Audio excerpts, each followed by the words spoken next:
Guys, I've got my best friend on the phone. Would you like to say hi? Wow. What kind of friend is this? Can you imagine? Do you remember when we fell in love? We were young and innocent. Do you remember the time when we fell in love? Do you remember this time when we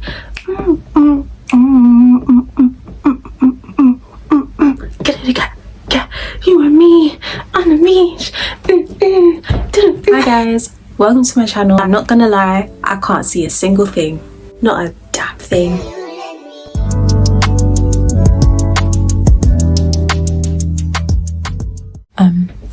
Quick disclaimer, my makeup isn't makeup-in as it should. I tried to do a new look today, the no makeup look, and as you can see, I did not pass the attempt. However, I'm still a fine babe, and I can pull anybody's dad. I can pull your dad, your uncle, your grandma, your granddad, your auntie, your brother, your cousin, and his neighbor.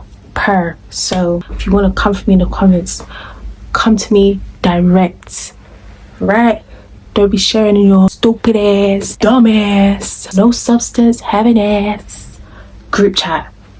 I'm still fine, don't get it twisted. Okay, so a while ago I started some sort of segment called hard pills to swallow. My last video on that segment was pills to swallow about life, because life will be lifing as per usual. This part of this segment is just gonna be about relationships. And when I mean relationships, you might think I'm referring to just one specific relationship. We are talking about across the board, friendship, family, and dating, because I hope you guys enjoy this one. Let's get into the video. I'm gonna start off talking about friendships, and the first point I'm gonna make, I think it's gonna be on the positive side, because I think the rest of the points I made, they're a bit on the negative end of things. I think my first point is basically true friendship is actually sacred. Like, when you see the beauty in it, it's just so sacred. It's just so beautiful to see an actual true friendship. Like, once you actually sense a true genuine friendship between one person or two people, it's actually so beautiful to see, and it actually kind of makes you feel a sense of fulfillment in that area. When you have true friends, you just feel like you don't need any more friends. You don't feel like you need anything. Deep it, a relationship between one or more people that is not by coincidence or circumstances, or what can somebody gain from this end or that end. They actually decide to stick with you for you. They stick with you because of your personality, your character. You guys have banter, you guys talk about meaningful things, and then you guys can also be on serious together. I just feel like it's so beautiful, and depending on what faith you're in, like, you guys pray together, you guys share the same morals and values. Like, it's so beautiful, man. It's so beautiful. I'm even thinking about my friends right now, and I'm just like, that just brings me tears of joy. But like, God, I'm just so happy, you know? How did I deserve the friends that I have now? Can you imagine? I just want to start off on that note. It's just so nice to see. If you're my friend and you're watching this video, shout out to you. I love you from the bottom of my heart, my inner core. You are not a bad person because you don't have any friends from your childhood. You don't have friends from primary school. You don't have friends from secondary school. There's nothing wrong with you. There's actually nothing wrong with you. That's just the way life goes for some people. Some people are blessed that they've had friends since primary school, since nursery, they came out the womb. I don't know how that happens, but that's their own. That's probably not everybody else's circumstance, but you're actually not a bad person because you don't have friends from primary school, secondary school, even college. The real friendship starts from uni. That's what they don't tell you. Like, the real friendships start from uni. It's such a silly backward statement, because there's so many circumstances where you're not gonna be in touch with people that you met in year 2. Imagine, I've left the country. How am I meant to catch up with somebody I was last with at age 4? Like, It don't make sense. Problem is when you keep changing your friends like every month. That's when we'll now say, hey, what's going on here? More time. It's not necessarily a bad thing. That's just the way life goes for some people. Like, everyone's circumstances are different. Life isn't a linear thing. So if you don't have friends from primary or secondary, it's okay. You won't die. You're not a bad person. You don't have leprosy. It's cool. It's just life. Okay? Period. Some of your friends don't like you. They just tolerated you. It's not funny, but it's a bit mad, but it's funny. Like, it's actually funny. You can look back and laugh. This mainly happens in your younger days, like secondary school, college. There's some behaviors or just the way the friendship dynamic was. You just think, okay, these people just tolerated me. They didn't actually unconditionally care or love me for who I am per se. When you're in school, because you're with them every day, it's kind of a thing where it's almost by force. It's like, I don't fully like this person, but I can tolerate them. Like, we seem to have the same interests. But when you grow up and you guys explore different things and you realize, okay, we don't like the same things, you just naturally drift apart. Or some people, the friendship just depleted. And even looking back and reflecting back, you might see some things that you either let slide or your friends did to you that if someone did it to you this current day, you wouldn't even allow it. Like, you will actually cut these people off. You will actually drift from them. And you just realize, okay, these people didn't really fully like me, you know? Not me falling asleep. This is literally the next day. It's literally 2 something in the PM. This is actually a joke. Like, guys, I was out like a light. God damn. I was out like a light. No, I'm actually unserious. Forgive me. People might show you love and support differently to how you show them love and support. This just all goes down to people's interests, how they show love in general to people, what they're comfortable with in terms of like showing some sort of like love and affection to their friends. It's not necessarily a bad thing. I feel like, I don't know how to explain it, but I feel like sometimes we get upset that our friend might not show love in the same way that you show love to them, and you think, oh, like they're not supporting me, they're not being supportive, but they're actually doing other things to support you, and that's not in the forefront. The forefront is more of the negative side of things.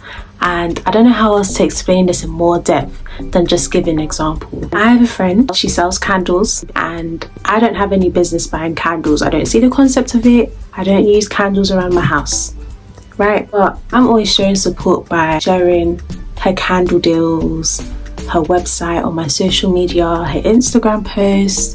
If she's having a giveaway, I'll post that on my Instagram, XYZ. I'll do word of mouth. I'll say, I've got a friend who sells candles for cheap, good quality and affordable prices, you know, that sort of thing. But then with my channel, for example, she might not promote my YouTube on her social media because she has a small following.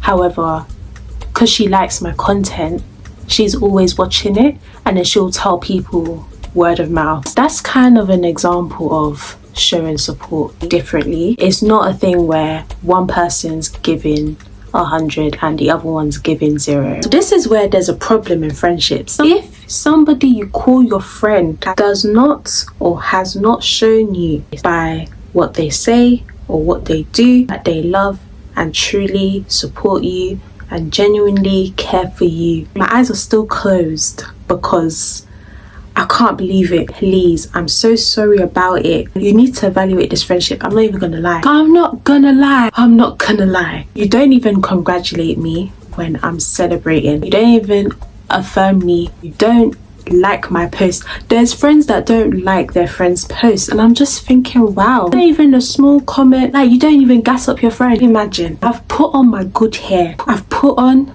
my best outfit, my shoes are looking dapper, and you have not said one word. I haven't said Pim. What's going on? What is going on? This ain't funny. This ain't a laughing matter. This is a friendship you need to evaluate. This friendship needs to deplete. You really need to say, depart from me. Depart from me. You don't congratulate me. What kind of evil eye is this? Like, jealousy is another thing, but I don't have time to get to that today. You don't congratulate me. because you call yourself my friend. Even looking back at it, I've had friends that don't gas me up. It's like they don't say if you look bad or you look good. Like, they just don't say anything, and it's just like, that's a bit concerning. That's concerning, and it's not even funny. Wow, there's actually friends that do that. That's one time I would say evaluate the friendship, because they're not showing you any sort of love. There's lack of reassurance. My next point is about family. Any family member can get it. Any family member can get it. Nobody is above blocking. Nobody is above what? Blocking. You see? Because if you are nonsense, if you are on stupidness, if you're moving weird, if you are evil, straight up evil, toxic, whatever, and we happen to be tied by blood, let me tell you something. Snip, snip, snip, snip, snip. Cut it, you're gone. Goodbye. You have to go. There's just some toxicity and some bad behavior, bad vibes that you can't hold just for the sake of family. Sometimes you just have to love from afar, and it's perfectly okay. One thing you cannot do is compromise your own peace to make other people feel comfortable, and sometimes that just means cutting them off. Sometimes that just means keeping your distance. And I'm not saying don't forgive, I'm just saying you can forgive and keep your distance and love from afar, so that they don't do their nonsense again. Because if they do their nonsense again, it's gonna be a long one. It's gonna be a matting. And that's why I'm a believer in, if you are family and you happen to be toxic, goodbye. Thank God my family members aren't toxic. So yeah, I'm gonna keep this one short and sweet. But anytime I go on TikTok, I always see this talk of, oh, this sibling has it the hardest. You need to check on this sibling. That sibling is like this sibling is like that. Let me tell you which set of siblings you need to pray for, because they've had it hard. They have had it hard. They have suffered. Number one, first girl, boy. That one, I can't relate, but Jesus Christ, her. Any second born, middle child, any second born that has siblings after them, basically a middle child, yeah, that one I can relate. And I'll tell you for free, no be easy. It's hard. It's the trenches. Any sibling that has brothers, you're the only girl in the house, yeah boy, long day. Any girl that you're the last girl, but yet you have other siblings after you, we've all been in the trenches at one point in our lives, whether it be teenage years, childhood, growing up. It's a mad thing. Those group of people, mental health, responsibility, pressure of achieving, yeah. I tend to find that some of your friends are actually family, and some of our parents' friends are actually family, because you know that cousin that you think is your cousin, but that actually isn't your cousin. Yeah, that's your family regardless, because the way that they've been around you and how much they know about you, how close everyone is. This is basically my family. So beautiful, and it's mad because there's actually family members that you're so distant to, not for anything bad, but it's just based on the fact that you see these set of people that aren't related to you more than the people that you are related to. It's actually mad when you think about it. There's some friends that I can call them my sister, my brother, because it's like, they actually care for me like family, like we're family, treat me like family. Like, even when you're arguing, you guys are gonna make up in 5 minutes, like a family should, if that makes sense. If you have relationships like that, I would say just cherish it. I'm like this. Cherish those friendships that you see as family, because those experiences, those set of people, you won't find anybody else like them. Dating. Relationship, boyfriend and girlfriend. This is interesting. This is very interesting. And the first hard pill I have is not really a hard pill, but it's a pill that anybody in this situation just needs to take in. If somebody treats you in a certain way, like a negative way, or their decorum is just not up to par, their decorum, their morals have nothing to do with you and your character, that is a them problem. Meaning, if you do something to hurt me, if you cheat on me, manipulate me, if you start being nonchalant, acting like you don't care, putting no effort, you're ghosting me, you're flipping, beating me black and blue, if you do anything to affect whatever we have going on in a negative way, that has nothing to do with me. That is something you need to deal with between you, God, and your caregiver. You, God, and your mom. You, God, and your dad. Whatever mother and father issues you have, you need to deal with it elsewhere, because it will not come in my space. Okay, you're gonna sort it out outside of me, because I didn't do nothing. I didn't ask for it. I didn't do anything to provoke it. When people are in these situations, they don't really do much to provoke it. I don't want to be biased to one gender, do you get what I mean? So I'm trying to make this as general as I can. So yeah, it's not your problem if they start doing nonsense and they start behaving like a rat on the highway. That's them. That's something they need to sort out between God and their parent. Period. My next point, anytime I think about it, I go irate. People, please date people you actually like. Get in relationships that are intentional and you actually like the person as a whole, in and out. I'm sick and tired of people going for face, body, bum. You don't like the girl's attitude, you don't like the girl's personality, you don't like the things she likes. Tired of girls going for men with money, face, six-pack, and you don't like his personality. He's nonchalant. His whole character is giving you the ick, but you will stay for the money. Why? Just like people that you... Me personally, this might be a subjective thing. I think relationships start off as a friendship with the intention of going into a relationship, not a thing where you're friends 1 minute and then you're literally just going into the friendship just to get with the girl. That's just manipulative. No, I mean, you guys like each other, you're both interested, but you have to actually get to know the person as a friend to see if you actually like them or you like their traits. This is why the UK dating scene is actually in the mud, because people are actually dating people that they don't like. There's actually people dating people that they don't like. You're a guy, you're with your man them, your girl calls you, you're rolling your eyes. Why? You're just like, oh, that's my girl again. Like, what? Like, why? What's the need? One girl you're talking to, she's messaged you, she's actually replied to you, you're rolling your eyes. Hello? This guy kisses you, you're moving, you're dodging. Please, people, we need to do better. Date people we actually like. Life will be so much simpler if we just date people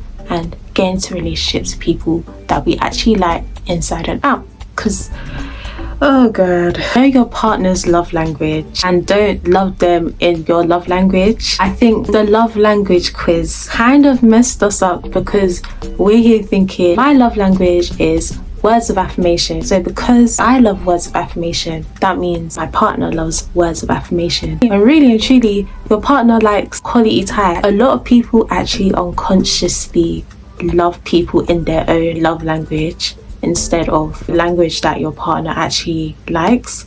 And it's actually mad, because imagine you like gifts, so you're giving your partner all these gifts and he doesn't even care about the gifts. He just wants quality time, he just wants words of affirmation, he just wants physical touch. It's actually mad. I think there's a test where you can see which love language you show to other people. I think that's something that will probably make the relationship get better, when you take time to know their love language, what they like and stuff like that. Just a word of thought. And that is the end of the video, guys. Thank you so much for tuning in. There will be a part 2 because there's a lot of things I didn't mention. There will be more to this hard pills to swallow segment. Also, go and watch my other videos. Go and watch my last few videos I put out. Make sure you like, comment, subscribe. Comment which hard pill you had to take in, or which one you resonated with, or which one you agree or disagree with. Follow my socials. Actually, I'm actually ghosting. I mean, if you want to follow my socials, follow my socials. Say follow me on TikTok. Share my stuff. I really appreciate it. Yeah, on that note, I will see you on the flip side. Stay blessed. God is love. Bye, guys. Period.